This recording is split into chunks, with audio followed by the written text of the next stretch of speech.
Jika kalian akan mendaftar PPPK tahun 2025 ini, kalian mesti familiar dengan beberapa tipe soal dari tes PPPK tahun 2025.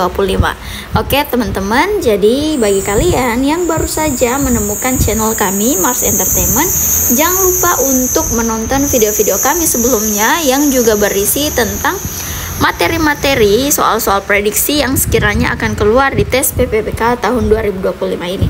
Oke teman-teman, mari kita lanjut untuk membahas nomor 15 dan juga 16.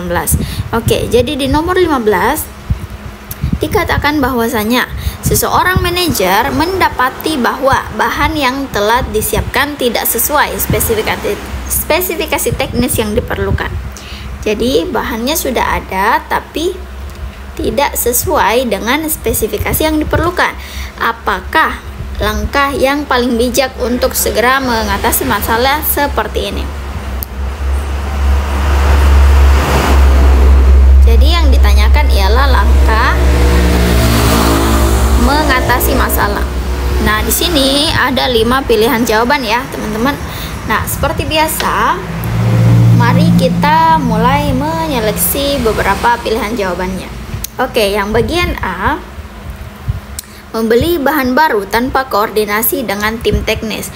Nah, ini enggak ya teman-teman, karena pilihan A ini yaitu membeli bahan baru tanpa koordinasi itu akan beresiko untuk terjadinya kesalahan.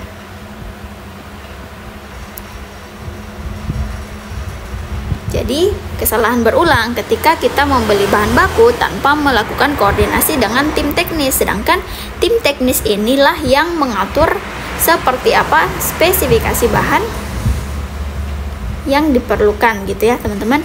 Kemudian yang bagian B, menggunakan bahan yang tersedia sambil mencari alternatif. Nah, jadi yang bagian B ini cukup lumayan benar ya teman-teman. Namun lagi-lagi bahan yang tersedia tadi kan dikatakan kalau si bahan tersebut tidak sesuai dengan spesifikasi teknis, sehingga opsi A ini masih perlu diragukan karena bahannya itu tidak sesuai dengan spesifikasi yang ada, kayak gitu ya teman-teman. Kemudian yang bagian C, menghentikan seluruh operasional hingga bahan yang sesuai tersedia. Nah, bagian C, menghentikan operasional itu justru menjadi tidak efisien ya teman-teman. Itu menjadi solusi yang tidak efisien dan tentunya akan menimbulkan dampak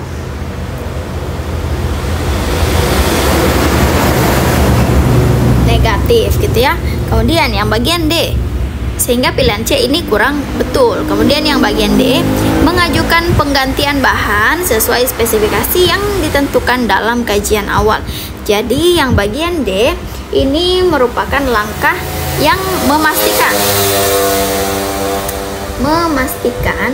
bahwa bahan yang digunakan itu memenuhi standar teknis dan kualitas yang telah direncanakan. Jadi memang mengajukan penggantian bahan sesuai dengan spesifikasi itu perlu ya teman-teman di kajian awal agar kita mendapatkan bahan yang sesuai spesifikasi teknis.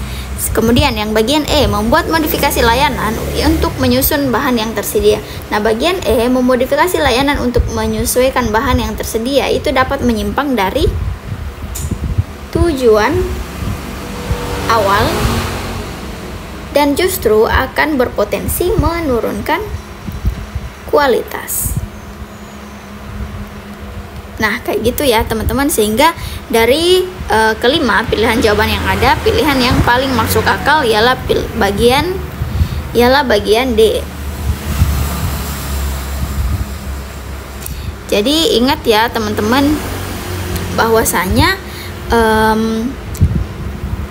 dari soal ini itu bisa kita tebak atau bisa kita mengerti bahwasanya kegiatan ini itu belum terlaksana dan ditemukan bahwasanya ternyata bahan yang disiapkan itu tidak sesuai dengan spesifikasi teknis yang ada. Nah, bagian B ini kan dia mengatakan bahwa menggunakan bahan yang tersedia sambil mencari alternatif. Jadi maksud bagian B ialah tetap menggunakan bahan-bahan yang tidak sesuai spesifikasi ini sambil mencari alternatif. Nah, poin itulah yang membuat bagian B ini kurang tepat ya teman-teman, karena akan menggunakan bahan yang tidak sesuai spesifikasi untuk mencari alternatif. Sehingga pilihan yang paling bijak memang ialah untuk mengajukan penggantian bahan agar sesuai dengan spesifikasi teknis yang sudah ditentukan, kayak gitu ya teman-teman. Nah, jadi ebook ini itu dapat teman-teman dapatkan dengan harga hanya mulai dari 30 ribuan saja dengan menghubungi admin kami di nomor yang sudah tertera di layar atau mengakses link yang sudah kami cantumkan ya teman-teman. Kemudian mari kita lanjut lagi ke soal berikutnya.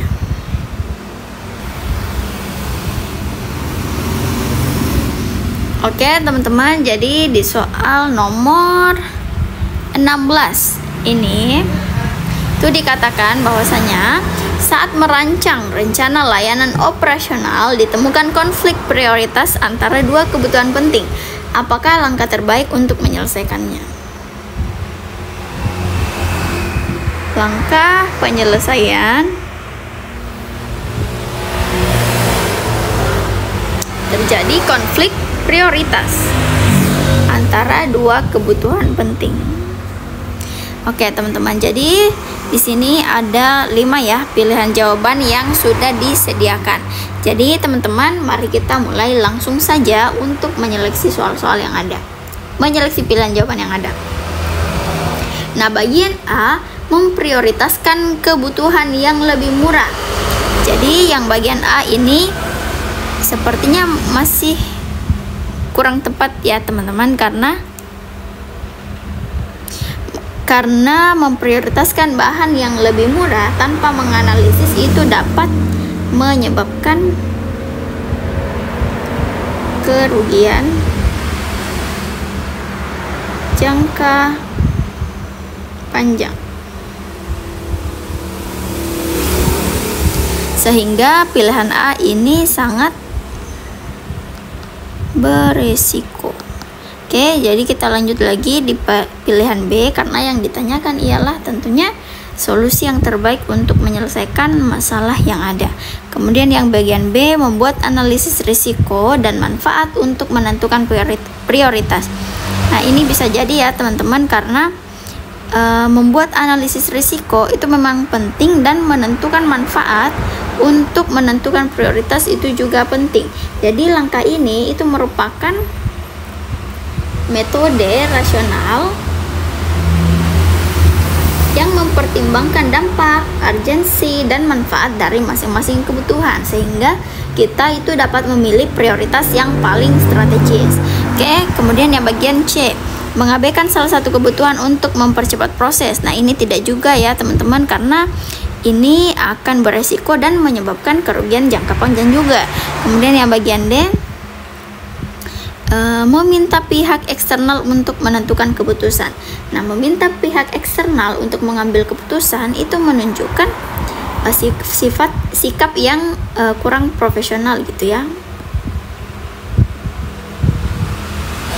dan tentunya menunjukkan kurangnya tanggung jawab.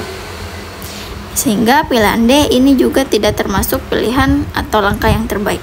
Kemudian yang bagian E, melaksanakan kedua kebutuhan secara bersamaan tanpa evaluasi. Nah, ini juga tidak ya teman-teman, karena melaksanakan kedua kebutuhan tanpa evaluasi itu dapat membebani sumber daya dan mengakibatkan ketidakefisienan. Sehingga dari soal ini pilihan jawaban yang paling benar ialah bagian B, yaitu membuat analisis risiko dan manfaat untuk menentukan prioritas. Oke teman-teman, jadi itu dia 2 soal latihan kita pada hari ini. Jadi bagi teman-teman yang masih baru saja menemukan channel ini, jangan lupa untuk mengecek soal-soal sebelumnya yang sudah kita bahas di video-video sebelumnya, agar teman-teman bisa lebih mantap lagi untuk menyelesaikan soal-soal seperti ini. Oke teman-teman semua, jangan lupa menghubungi admin juga jika teman-teman ingin mendapatkan ebook seperti ini. Terima kasih, sampai jumpa di video berikutnya.